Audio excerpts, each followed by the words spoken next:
I'm Maria Menounos, and you're tuned in to AfterBuzz TV, the ESPN of TV talk. Now, let the buzz begin.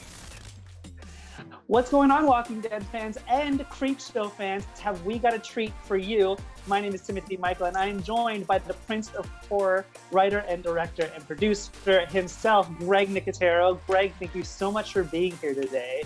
Thank you, Prince of Horror. I like that. Yeah. Do you like that? I mean, Dun, dun, I dun. figured since you worked with, the godfather of horror himself, George Romero, I figured I'd give you that title, and I hope you take that. I would have dressed differently. I don't feel very princely, but no, I love it. That's great. Thanks. I'm really I'm delighted to be here, guys. You look great. I'm also joined by my amazing Walking Dead panel as well, because if you all know, Greg works as a special effects director, producer on The Walking Dead as well. I've got April Wissenhand down there. Hey, April. Hey, everybody. So happy, so excited to do this. And I've got Benny Adams. Hey, Benny. What's up, guys? Stoked to be talking about one of my favorite genres, so it's going to be a good one. And we've got Cedric Welton. Hey, Cedric. Hey, what's up, guys? This is actually very cool for me just because I've actually been watching Shudder since it's been raining for the past week. And I subscribed to it, I think, last Friday. So this is amazing. It all came full circle. That's awesome. Yeah. I mean, if it's not the perfect weather, it's definitely rainy weather to watch something like Shudder. Now, Greg, really quickly, I want to talk about your awesome new TV anthology series, Creepshow. Now, first off, tell us and the fans what the show is about. Well, the show is based on a film that was made by George Romero and Stephen King in 1982 called Creepshow. And that was their love letter to EC Comics.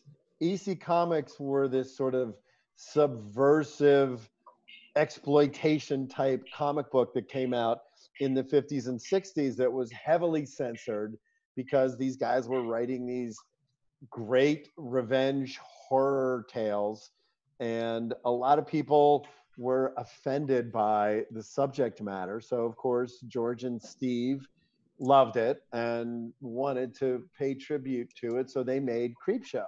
I felt always as a young kid when I saw Creepshow that it was kind of a unique horror movie. It was way ahead of its time because it sort of embraced the idea that it was a comic book come to life. So it was very stylized. There was really unique comic book panels used in the backgrounds and color, really rich comic book style colors, even like little word bubbles and things. So I felt like it was a great opportunity for me to sort of reintroduce Creepshow to the world. You know, the fans of the original movie love it. And so now we have this great chance to introduce Creepshow to a whole new audience with people that love sort of that short story content. You know, the episodes are 40 minutes, but each episode contains multiple stories. So it's kind of the perfect show for that age group demographic, I guess. Now, Creepshow, the TV series, premiered on AMC's horror subscription service, Shudder. If you guys don't have it, get a subscription because it's awesome. If you love anything horror, it's amazing. It aired September 26th last year, and it's gotten some really great reviews. Congratulations on that, first of all. Thank you. I know as a young kid yourself, I hear that you used to visit the set of the Creepshow film in 1982. Yeah, they shot in 81. Here's the interesting thing is that, you know, when you grow up and you become a fan of horror movies, science fiction, fantasy, whatever it is that you love, I found out through sheer luck that one of the biggest names in the horror genre at the time was George Romero, and he lived about 45 minutes from where I grew up. So I just feel like there was this weird confluence where everything kind of lined up for me. I mean, I wasn't even going to go into the movie business. I was a fan and was used to love to draw and sketch and sculpt when I was a kid, but I ended up becoming friends with George Romero, and he invited me to visit the set of Creepshow when they were filming. He had actually offered me a job, and I was like, well, yeah, I know I'm supposed to go. I'm supposed to follow in my father's footsteps and become a doctor. So I think I'll probably just do that and not take the job. But if it's cool and you don't mind me visiting every once in a while, that would be great. And that's how it all started. My friendship with George. I met Tom Savini on one of those visits to the set of Creepshow. And by the time Day of the Dead came around in 1984, I was much better friends with George. I was friends with Tom. So they offered me a job on Day of the Dead as well. And I was like, okay, I'm not going to make the same mistake that I made on Creepshow. I'm going to take this job and I'm just going to take a semester off of school and we'll see what happens. And I haven't finished school yet. One of those things that one day I think I will. Speaking of school, So I actually haven't told my other host this. I took a class in college called the History of Horror Films, and Creepshow was one of the movies that we watched. Also, so was Day of the Dead. We started with like The Blob. We started from like the OG horror films, and it was basically a way of them teaching us how it kind of connected in our times now. One of the things I wanted to know watching these episodes was how you picked the parts from the original Creepshow movie to develop these episodes now. Since obviously, like you said, every episode is different content and stuff like that, but it all still mainly connects back to the movie. How did you go about choosing those scenes? Well, it's funny because good horror that resonates is something that everyone can identify with. Mm-hmm. I mean, I always love looking at a movie like Poltergeist as an example. I'm not going to use Jaws because I always talk about Jaws. If you look at a movie like Poltergeist, that movie literally plays on those sort of primal fears, like something that's under the bed, something that's there's the creepy clown that is the toy that sits across the room from you. So when you can find material that resonates with people, if you're talking about a real story, that's why Stephen King's stories are so powerful, because every one of his stories is really based on an everyday man or woman that is put into situation or circumstances beyond their control. In the horror genre, those circumstances end up being some sort of otherworldly creature or a werewolf or a monster, something that's fantastic, something that's very imaginative. So a lot of the stories in Creepshow take those themes that everyone can relate to. There was an episode that Stephen King wrote the short story for that I directed called Gray Matter. Mm-hmm. And Gray Matter at its heart is about the relationship between a son and his alcoholic father and how codependent they are, that the son wants to desperately believe that his dad's going to stop drinking. So he perpetuates some horrible things because he's like, well, he's my daddy and I love him and I know he's going to stop. Mm-hmm. But you take that theme and you put that theme in the backdrop of Creepshow, and it becomes a horror story, a fantasy horror story. So a lot of what great horror is stuff that people can relate to, and everyday stories that people can see themselves as a part of, and then in their minds they're going to be like, well, this is how I wouldn't let that happen to me. I mean, that's one of the things that makes The Walking Dead so hugely successful as well, which we'll talk about a little later. Greg, what are some other horror movies that you really enjoyed that gave you inspiration for these stories in Creepshow? Well, the beauty of horror is that you have these fantastic filmmakers that continue to push the boundaries. When I was younger, the horror movies, I loved Universal monster movies, and I loved the Hammer horror movies like Horror of Dracula And then, of course, in the late 70s, Dawn of the Dead and Alien, and then all those great genre movies that came out like in 1981, 82. I loved all of that stuff. I couldn't get enough. You know, like I loved The Fog, I loved The Thing, I loved The Howling. But you know, now as we continue to celebrate horror movies, you know, I loved Hereditary most recently. I loved Midsummer. I really feel like I like horror movies that they're bold and they take risks. And a lot of what's great about the horror genre is they don't have to wrap everything up very neatly in a package at the end. You know, a lot of movies like, oh, we got to make it safe and we got to, you know, we want the audience to walk out feeling good. The horror movies don't want you to feel good when you walk out of the theater. They want to fuck you up. They want to leave you with this horrible sense of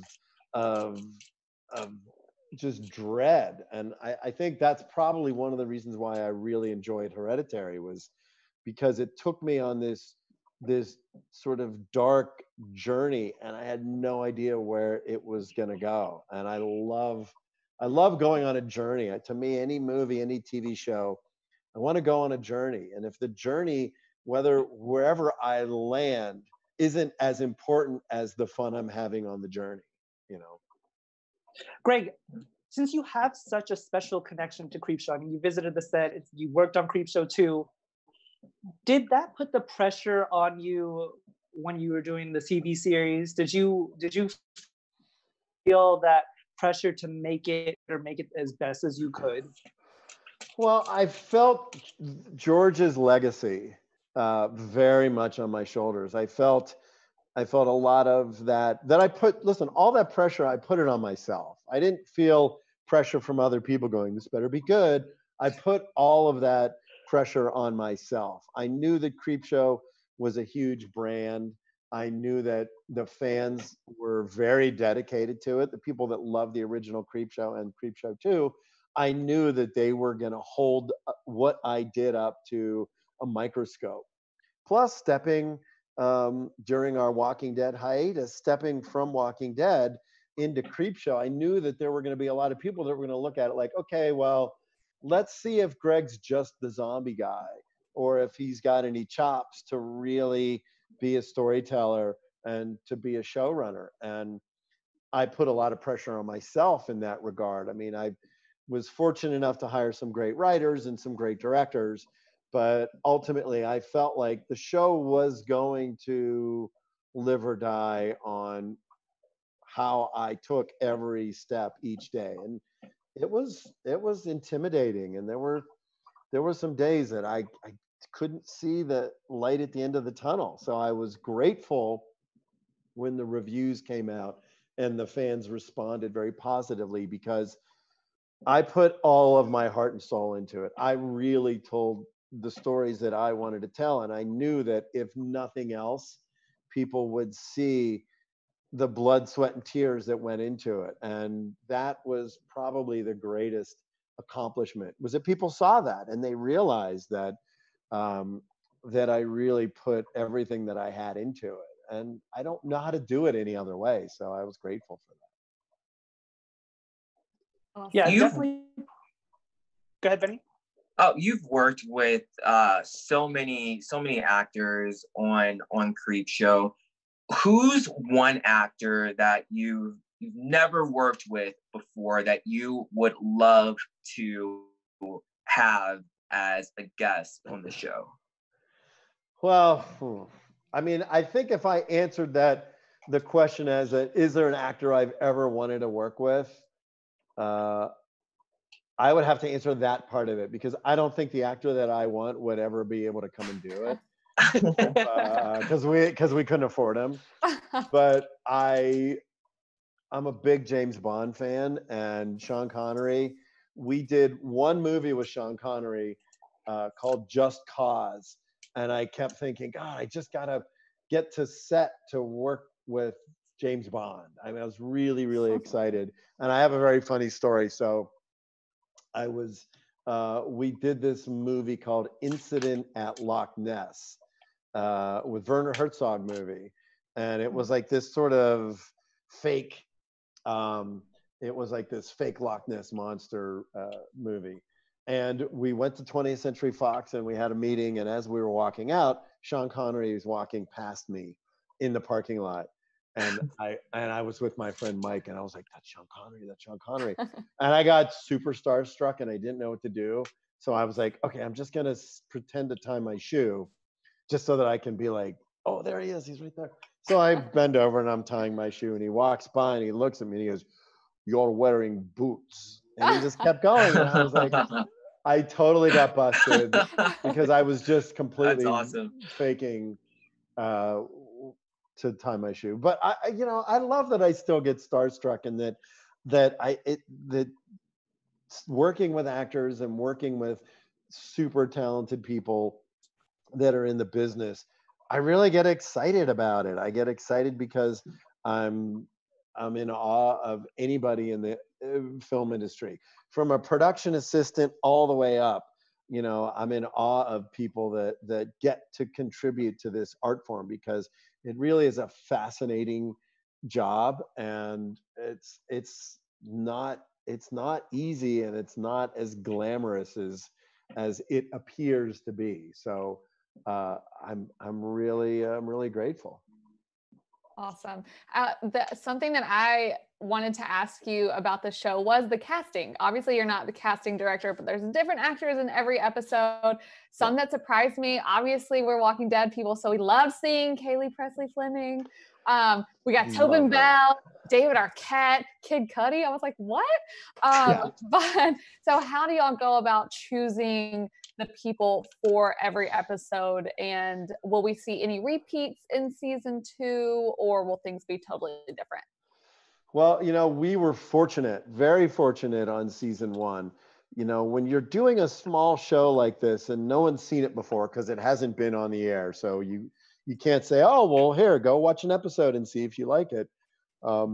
It was really difficult to sort of fine tune it.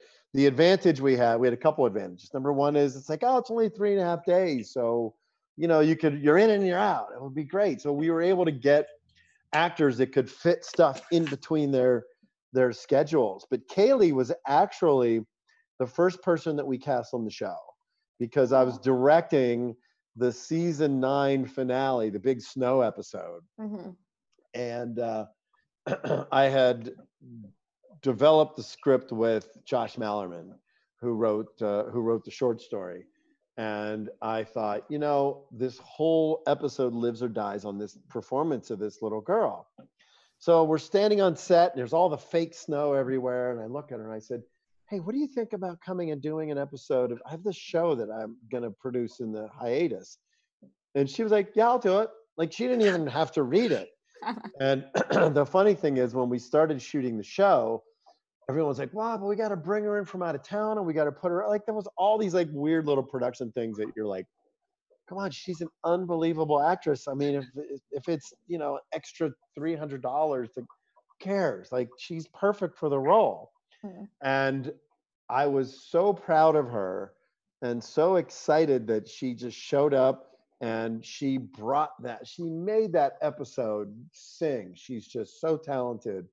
And between her and Trisha Halford and Tobin and Giancarlo Esposito and Adrienne Barbeau, like, fortunately I've been in the business for a long time, so I've crossed paths with a lot of really talented people. So with Giancarlo, it was a situation where I had just sort of reached out and said, hey, doing this Creepshow thing, and I got a couple days, are you interested? And he immediately like, yeah, this sounds great, I'd love to. I killed him in Breaking Bad, so he kind of he sort of knew who I was, and we became friends. And so I really felt like a lot of the actors and a lot of the talent that we got on the show, they did it because we had collaborated in one fashion or another. I had worked with David Arquette before. I had worked with Dana Gould before. A lot of the actors came because we had worked together, and some of those that hadn't, they loved the scripts. You know, I got to work with Bruce Davison, and I was really, really excited about him. I was super excited, even with Cuddy, who I had met through Norman Reedus. You know, Cuddy and I had met a couple years ago, and then of course Jeffrey Combs, who I sort of may have said, "Hey, you want to do a cameo?" And he's like, "Yeah, you don't have to send me the script, just I'll do it." And then he flew down and he got the script, and he's like, "You know, this is not a cameo. I'm gonna have to teach you the definition of the word cameo because this is actually a co-starring role." And I went, Oops. "Well, I feel weird though. You know, it's funny. I mean, I don't like presuming or putting my friends on the spot that like they feel like, oh, well, you know, we got to do it because Greg's a nice guy and we like, I don't like doing that. So I'm always very like, I dip my toe in the water. I'm like, hey, what's going on? Nothing. How are you? And then like, you know, 2 days later, I finally like get the nerve up to ask them. It's like asking somebody out on a date. You know, I look like, you know, hey, what do you think about coming and doing a Creepshow episode? That's how I approached most of the actors. And meanwhile, the casting director's like, come on, get on with it. Just let's go. Quit being so tentative. And I'm like, but that's my personality. I want to make sure that they feel like they're doing it for the right reason. You know? What about with Adrienne Barbeau? She was obviously in the original Creepshow film. Yeah. Did you approach her? Did she reach out to you guys? Was there always a plan to have her be a part of the TV series, or was that something that you were like, why not? Well, I wanted her to be a part of it, and consequently, she was interested at the same time. So as I was about to reach out to her, she had reached out, and it was kind of funny, you know. I mean, I've known Adrienne for a long time because her son Cody, I met Cody when he was like 11 years old when we were shooting In the Mouth of Madness, and I was in Toronto with John Carpenter. I like taught him how to drive, you know. So so Adrienne and I have known each other for a long time through John and this and that. But I felt like, again, another opportunity for me to sort of maintain the legacy of Creepshow was having Adrienne Barbeau be a part of it. And, you know, that's the same reason why I had John Harrison come down as a director and I had Tom Savini involved, because they were all part of the original Creepshow. And it's interesting because with Adrienne, we shot all her stuff in one day. She had 12 pages of dialogue that we had to shoot in one day. At one point, she's like, do you guys always shoot this fast and shoot this much? And I said, well, I have 3.5 days to shoot this entire story. And at one point, I walked over to her and I had given her a note. And I said, hey, you know, I think you can be a little bigger here. You know, I want to, you know, just kind of push it a little more. And as I turned and walked away, she said, God, you sound just like George. And I said, what? And she said, yeah, when we did the first Creepshow, I played this character named Billy, who was this kind of shrill not old woman, but this shrill wife who is really just nagging her husband so much that he ends up feeding her to this monster in the crate. So when I just said, oh, just trust me. And then when I turned to walk away, she's like, God, you sounded just like George. And then he said the same thing to her. And then he said, trust me. And she did. And I thought, wow, that's amazing that she's having a similar experience on Creepshow. It made me feel good. I want to talk about the first episode, Great Matter, which you directed, like you said, short story by Stephen King. What was the hardest part about directing? Well, that was a very convoluted story with a lot of locations, and there's a lot of levels to it. What was most important to me was to get the heart of it. You know, the relationship between the son and the dad, and Christopher, who played the little boy. He was such a good actor. You know, I found out later that he had reached out to Adrienne and they read lines together on the day before we shot, because we shot all her stuff on a Monday, and she had come in. They had gotten together on Sunday and read lines together, which I thought was just so great. Amazing. But that was you know, I mean, with Tobin and Giancarlo, I had kind of said, listen, you know, if you guys want to ad lib, you want to have a little fun with it. I just want to get the sense that you guys have been friends for a long, long time, and that there's a lot of chemistry between you guys. And again, you know, we shot the majority of their dialogue on the last day. So I think we shot Thursday, Friday, Monday for that episode. And the Thursday night is when we shot the end of the episode. And the guys went into the room and discovered that Richie had been sort of overtaken by this creature. And so we built the set to look really nasty, and we had all these bones and all this crazy stuff in it. And I remember Giancarlo saying, man, you know, you walk into the set, I don't have to imagine stepping into this world because I just stepped into it. You know, he really appreciated that we went to the extent to make the set look disgusting and dripping, and there's slime everywhere, and there's mold growing all over the walls. And I remember at one point they discover this horrific thing in the back bathroom, and we had to shoot really fast, and the set was really dark, so we were kind of block shooting them walking in and then turning the corner and going down and discovering these things in the bathroom. And at one point I shot all that stuff first, and then I turned around and I was shooting Tobin's close-up.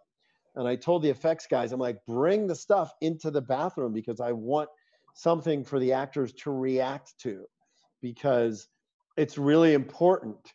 And when I shot Tobin's close-up, there was such a sense of loss and sadness in his eyes.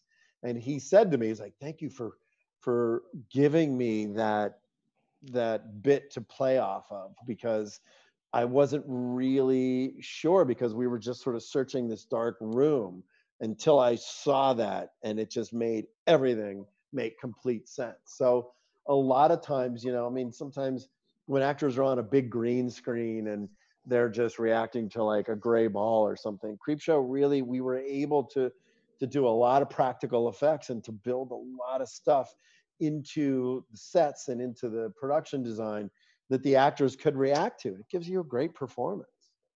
I want to continue talking about that creature in episode 1, because when I first saw that creature, I was like, what in the world? It freaked me out, and I loved it because I love getting freaked out by stuff like that. How does that come about? Because I've noticed in this, from the zombies in The Walking Dead, there's such a distinction to all of these zombies / creatures. How do you come about creating these masterpieces, I guess you can say? Well, thank you. That's very nice of you to say. You know, I have a very unique ability to visualize things when I read scripts. It's like when I read it, I see it. And a lot of times when I'm directing, as I see it, I'll do little thumbnail drawings. You know, I know, like Ridley Scott does the same thing. They call them Ridley-grams. And they're like little drawings. And it's like, as soon as he reads a script and he sees what the shot is, and it's the same thing I do, I kind of draw it. So with the creature stuff, I see it in my head, and I work with these great designers at my studio, and I start describing to them what I imagine and what I saw. And a lot of my career is spent collaborating with very creative artists, sculptors and designers and painters and mold makers from my makeup effects background. So I imagine, you know, I mean, I take what the script says, and then I imagine like he kind of splits in half. The whole point of the episode is it's supposed to show that unchecked, this thing is going to turn into 2 and then 4 and then 6 and 8. By the end, there's going to be thousands of these creatures.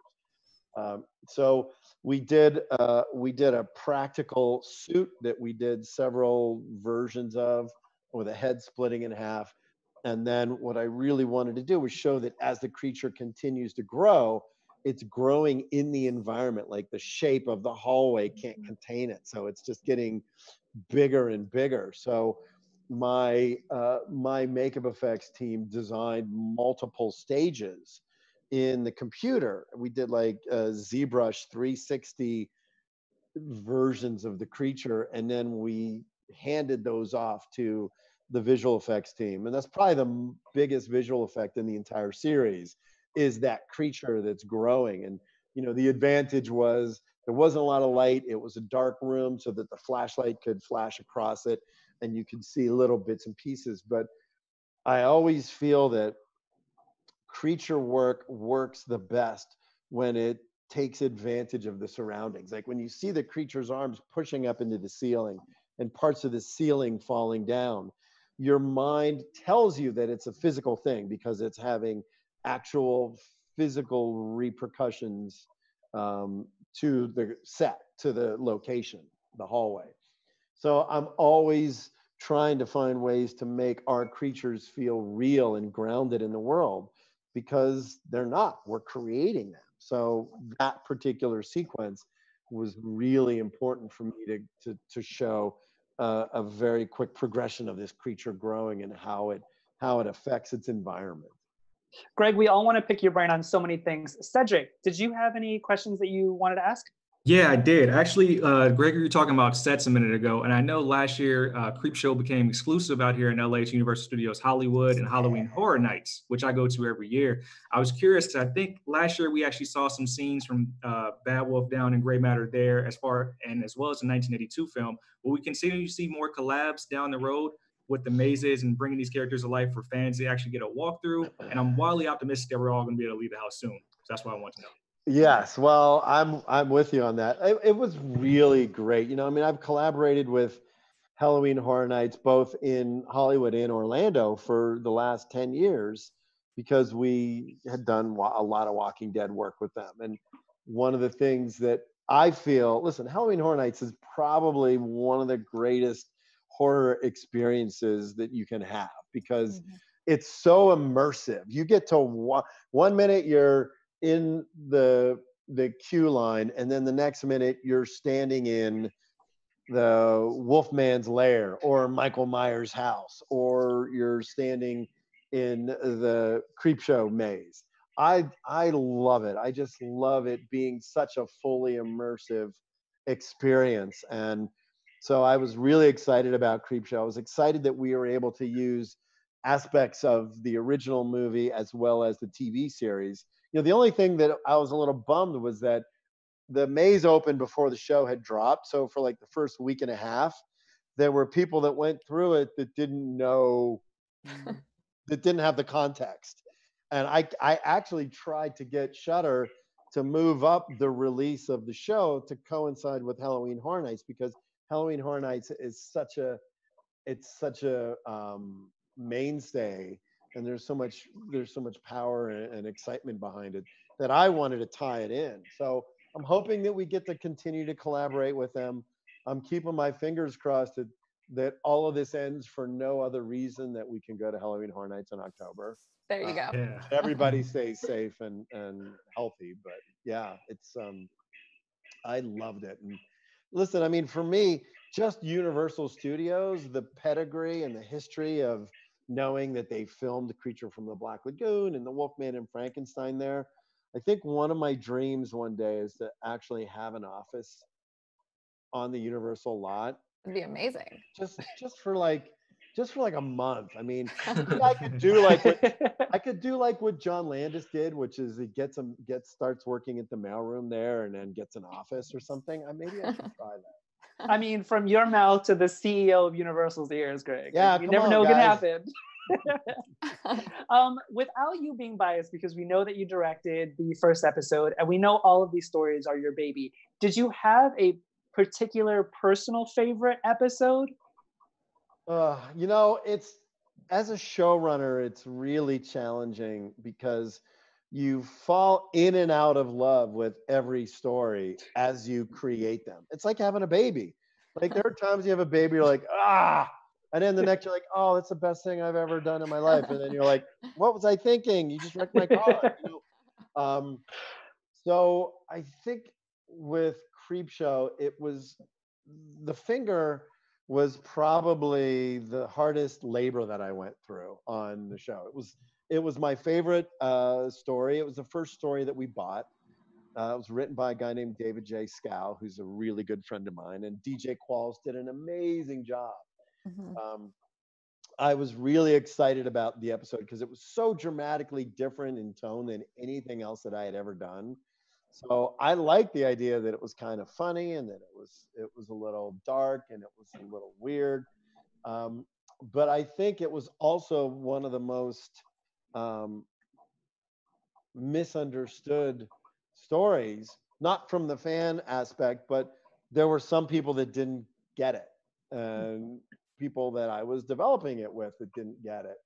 And I was really happy to see that the show was very, very well received because it was so different, because it was so out there, and it was, like, it's basically, it's like he and whether he imagines that the creature is there or it's physically there, we never know. I mean, I have my opinions, and I think once everybody that hasn't seen the show gets a chance to see it, you can decide whether Bob is real or Bob is imaginary. But, I think I got a Bob for President t-shirt in the mail. So that episode was also one of my personal favorites, just because it was so different than the rest, like you said. And I also thought that DJ Squalls did amazing because it's basically just his one character. But just him, yeah. Exactly. It's, I mean, like, you see a couple other people here and there, but not really anyone else. But speaking of favorite episodes and things like that, we're all kind of assuming that the filming of season 2 has been pushed. Are there any favorites for that season so far? And is there any word on when filming will begin? I'm guessing probably not, because there's no word on anything these days. Listen, we were 24 hours away from shooting. Oh. Like, the sets were built. The first 2 episodes were cast. Costume fittings had happened. We were ready to go. We were supposed to start principal photography on March 16th. And on March 13th, we went on pause. So as soon as things become safe enough for everyone to comfortably go back out into the world, we're ready to go. I mean, like, the sets are built. It was a little frustrating. Well, it was a lot frustrating. And I'm sure everyone out there can understand when you're gearing up for any type of job and you're going 1,000 miles an hour, and then all of a sudden you hit 0. The repercussions of that instantaneous stop, it has an effect on you. It really is. It's really difficult. It's like hitting a brick wall. It's really hard. I mean, fortunately for me, I had another script that I had to write, and so I continued to work.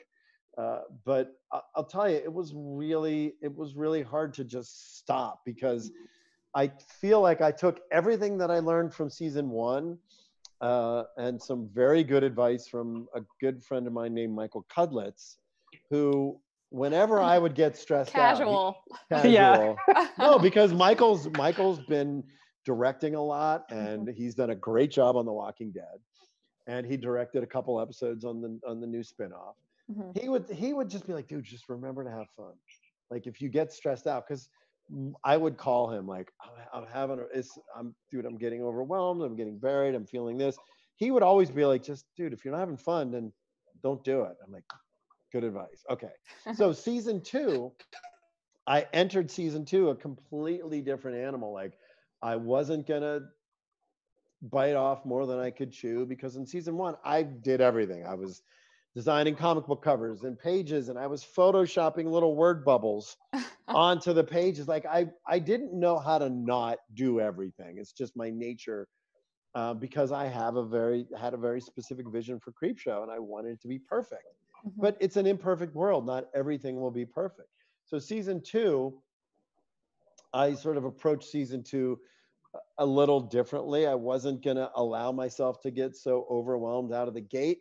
I knew what shape the scripts needed to be in, because I think in season 1 we shot really, really high with the scripts, like more than we could probably chew. So a lot of season one, I found myself having to rewrite a couple scripts here and there and kind of pare some stuff down. But season two, I'm like, I'm not going to do that. I'm going to develop the scripts. I'm going to make sure that they're shootable. And I will be honest with you, I'm in love with every story. Like I'm directing, That's awesome. I'm directing 2 of the 6 episodes, and I feel like when I read a script, if it's a script that I want to direct, I read it and I go, oh my God, I want to shoot this, then it's working for me. And every single script I would want to shoot. And there's some great stories. There's some really outrageous fun. There's one that it's so funny that I laugh out loud because it's just so weird. And it was one of the first stories that I read, and I went to the network and I said, I want to direct this, but we got to do it as a 2-parter. So we can end one episode with this sort of comic book cliffhanger to be continued, and then the beginning of the next episode, the story will continue. And I'm so excited. And I pitched that idea to them, and I thought, I don't know if they're going to love it. And they're like, that's great. We love it. We dig it.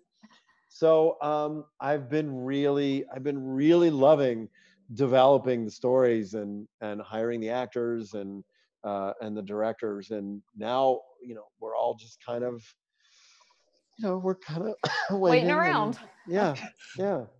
Well, we're all looking forward to season 2. I mean, we're all horror fans here, and I know that you, just like season 1, I'm sure you did will do an amazing job with season 2. We can't wait for it to premiere. I do want to pivot just a little bit to talk about your Walking Dead experience, because as you know, we are all on the Walking Dead panel here, and we want to pick your brain just a little bit about the Walking Dead. Now, you've directed and acted in it. You've directed episodes of The Walking Dead. What has this experience been like? A lot of people in the mainstream who don't know you as a makeup artist or a director or a producer know you for The Walking Dead. What has it been like in this experience? Well, it's first of all, The Walking Dead has changed my life. It gave me, because of Frank Darabont and because of Gail Ann Hurd, it gave me an opportunity creatively to express myself in a lot of different media. I had directed a little short film right before we started season 1 of The Walking Dead. And it was this idea I'd had a long time ago, like, well, what if monsters were real and they were represented by a Hollywood talent agency, so that if you needed the creature from the Black Lagoon or the Wolfman, these handlers would come and they would take the monsters to your set and you'd film with them, and then they'd take them back and lock them up again. So I filmed this little short film right before we did season 1 of The Walking Dead. And I was able to give a copy to Charlie Collier, who was the head of the network at the time. And they actually put it on AMC's website. And Frank Darabont and I did a lot of promotion for The Walking Dead. And it led me into a directing position on the show. So when we got to season 2, Frank's like, you're ready, you should direct an episode. And he asked me if I wanted a zombie heavy episode or a zombie light episode. And I'm like, that's a trick question, I know. Right? And ultimately, the first episode that I had ever directed was called Judge, Jury, and Executioner, written by Angela Kang. And it was Jeffrey DeMunn's last episode where Dale is killed. Wow, that's such a good episode. And it was literally, there was one zombie in it. Like, so when Frank had said zombie heavy, I was like, wow, you weren't kidding. There was one zombie in the whole episode. That's so funny. And I go back and I watch that episode, and it's so powerful. The performances of all the actors, I remember reading the script and thinking like, oh, it's like 12 Angry Men. It's like this tribunal, and all these people are, they're trying to make a decision as to whether or not morally they should kill this prisoner. And then on top of all this, it's so layered, and it's such a perfect episode. And I remember shooting it, and I had never done anything like that this is the first time I'd ever shot an hour of television.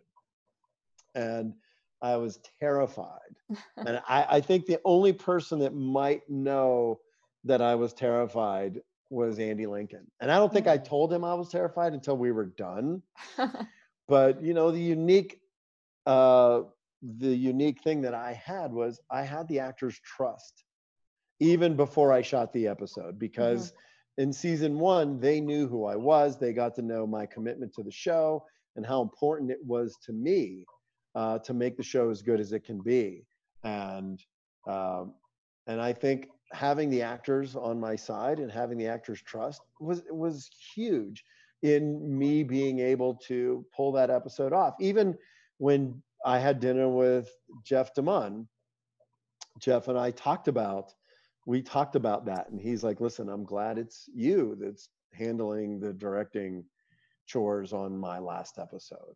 And you know, I've had that dinner with a lot of people on The Walking Dead, by the way. Yes, you have. I'm kind of the Grim Reaper, you know. I'll never forget. I called Melissa McBride one day just to say hi. She's like, "Why are you calling me? What's going on? Am I dying? What?" I'm like, "No, I was just calling to say hi." And I realized that when the actors see me call, they're probably like, "Oh God." That's why it'll be like decline. Yeah, Greg, you can't kill Carol. Like, you just can't. You can't do that. No, I love. We would be devastated. Greg, as a fan of the show, we were just talking about characters, and we've seen so many favorite characters meet their demise. As a fan of this show, who is one character that you wish that maybe didn't meet their demise? Glenn, without a doubt. I feel like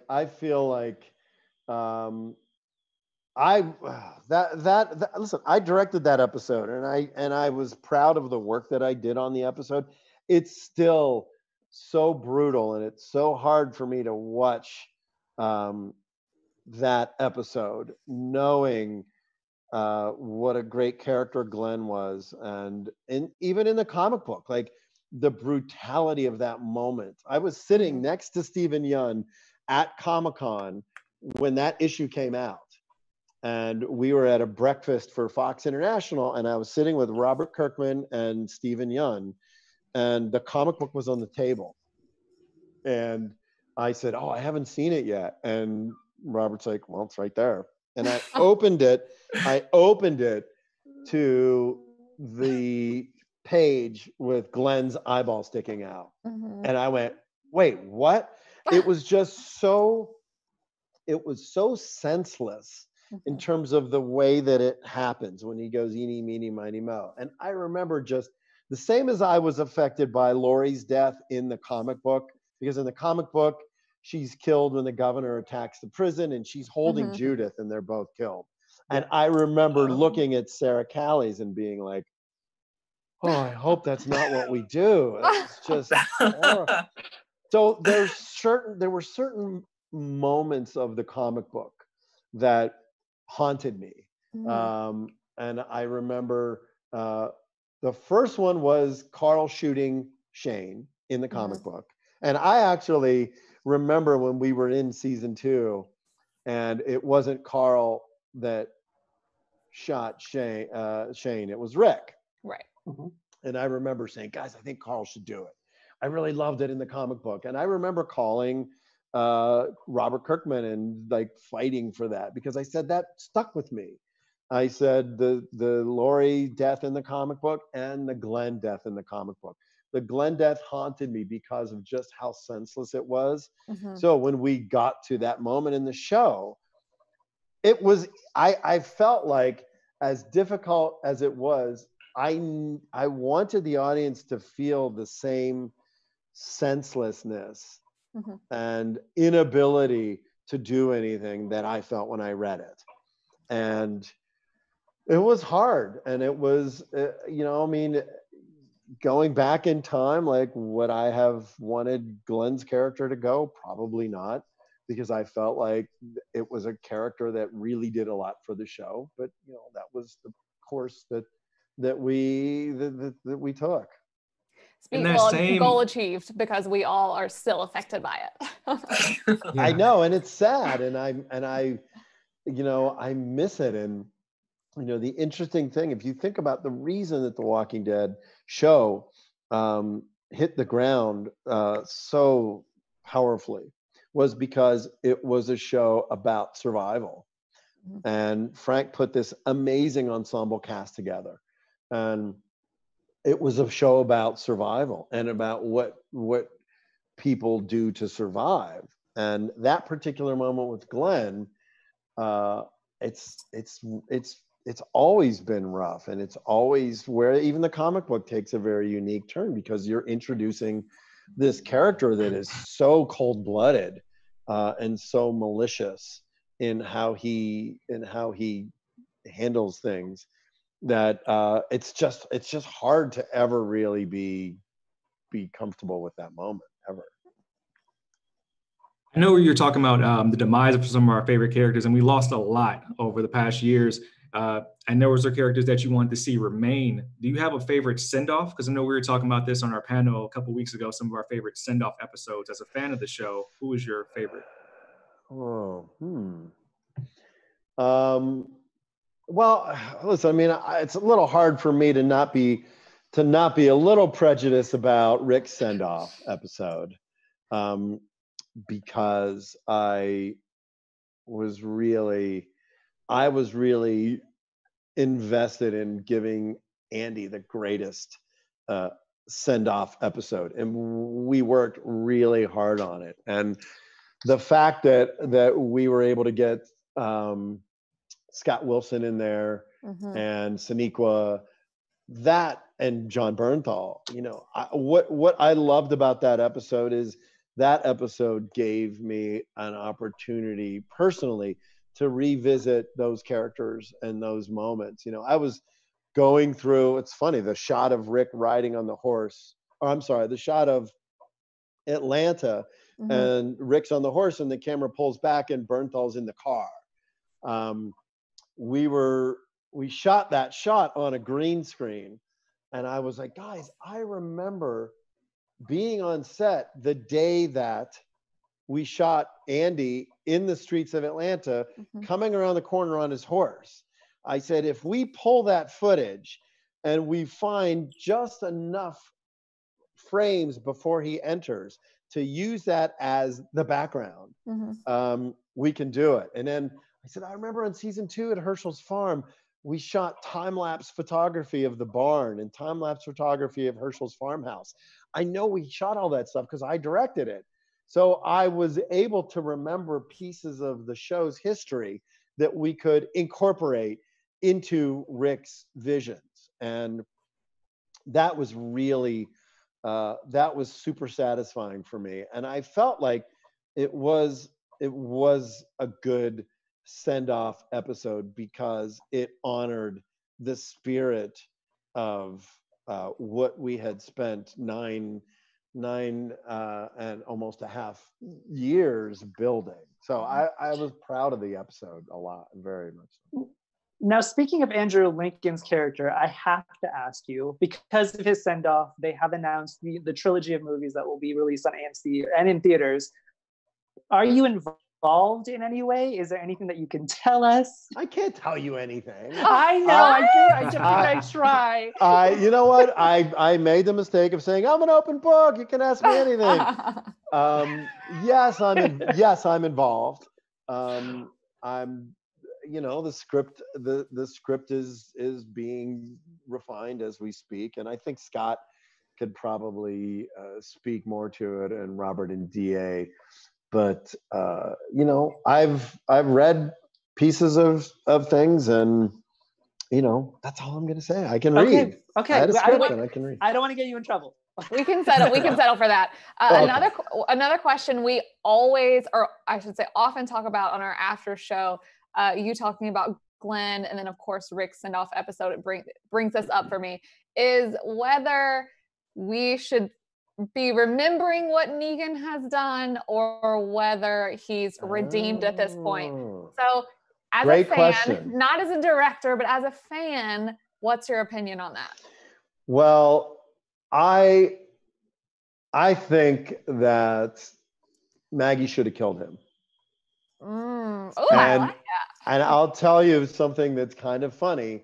When I directed the season finale of season 8, when Rick slashes Negan's throat, I had pitched that Maggie shoot him as well. Like when Maggie walks up and sees Negan there bleeding, I had went to Scott and said, what if she pulls a gun and shoots? Even if she didn't kill him, even if she had shot him and wounded him, I thought it would have been an interesting play in having Maggie be in some way, shape, or form involved in bringing Negan down. And I remember Scott saying, no, I think at one point I went, we should just kill Negan. And Scott's like, no, we can't really do that because, you know, there's more story to come, which of course I knew there was because I knew the story in the comic. But, you know, every once in a while we take some detours from the comic, and I had kind of thought I would have loved to see Maggie kill Negan. But, you know, obviously there are future story arcs that need to be considered instead of just like, yeah, great, do it. Greg said so. But I did, you know, I thought the scene in 905 where Maggie confronts Negan and Negan breaks down in front of her, I love that moment. I loved Jeffrey's performance. I loved Lauren's performance. I thought that actually made me believe that maybe he's broken enough that it's more damaging for him to stay alive than it would be for him to die. And I thought that moment in the script and that moment in the episode made it okay enough. Plus, I think Negan's redemption in season 10, in the episode 12, I thought, you know, which a lot of people didn't see coming, which I loved and was really happy about. We all loved it. Yeah. And you know, it sucks. That was the one day that they didn't have Talking Dead. Oh no. And it was really interesting because that episode was so dense. It was like a premiere. You had to check in with every character, every actor. I killed 3 people. You know, like it was bonkers how convoluted that episode was. And I was so proud of it. And I loved Samantha to death. And you know, you got to just wait. Now you got to wait to see the finale. But it's great. Well, I was actually going to bring that up, Greg, because of everything that's happened. Not only has it affected Creepshow, but it also affected the last and final episode of season 10 of The Walking Dead, which in its way is kind of poetic, that it's kind of something that would probably happen, the end of the world, affecting the season finale of season 10. It's very poetic. Is there anything that you could maybe tell us of what happened with that and when we can possibly see it? I have no idea. I do like the idea that it's going to be sort of an event now because it's you know, like I was talking about episode 12, it's a really dense episode. I mean, we saw where we ended up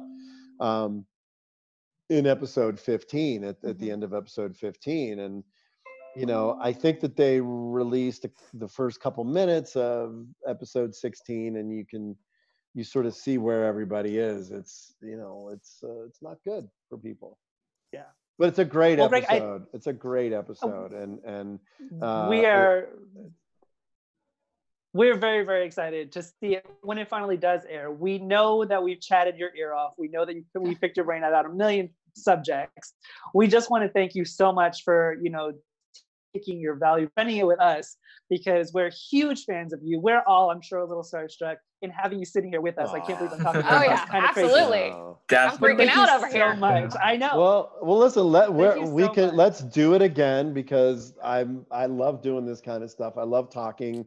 I love talking to people who love and appreciate what I do, and I appreciate you guys for keeping the spirit of all things genre alive. And you know, it's like I think May 19th is Creepshow comes out on Blu-ray and DVD and on demand, and there's lots of cool extras, and people that haven't seen Creepshow yet will get a chance to check it out.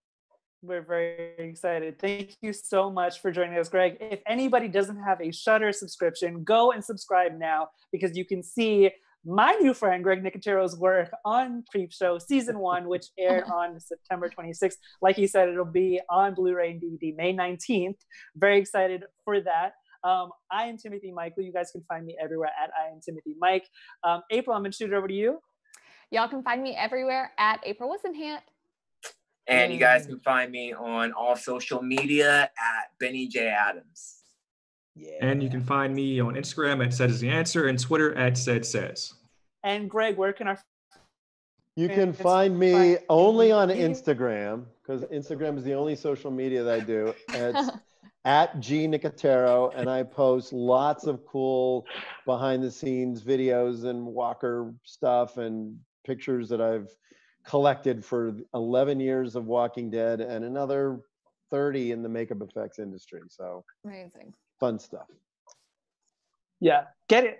If you don't follow him, go and follow him. I personally think that you should change your name to Prince of Horror, because that's what I'm going to call you from now on. You know what? I'm changing that right now in my Instagram. I'm putting it in. Do it.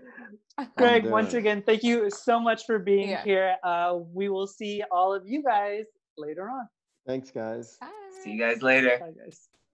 Our founder, Keven Undergaro, and me, Maria Menounos, would like to thank you for tuning in to AfterBuzz TV. Remember, we're not just the first, we're the biggest in the world, and we're the only destination for all your favorite TV shows. Whatever you crave, we've got it. So go to AfterBuzzTV.com and check out our lineup. Buzz you later. The views expressed herein are those of the hosts only and do not necessarily reflect the views of AfterBuzz TV or its owners or principals.